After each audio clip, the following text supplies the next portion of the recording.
Gandang hapon, heto na po ang resulta sa ating STL Bulacan para sa araw na to, May 9, 2026, Saturday, para sa ating second draw result. Ilabas nyo na mga STL tickets nyo at eto na ang resulta ngayong hapon.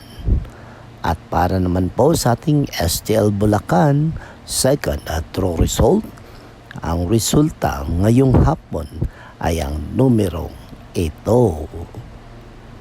Kahit maliliit na bagay, huwag na nating pansinin ito dahil ang maliliit na isyu, pag pinansin mo pa, ay lalo lamang lalaki at magbibigay sa iyo ng stress. Okay?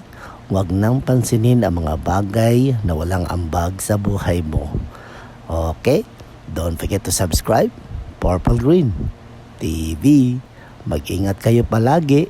Thank you.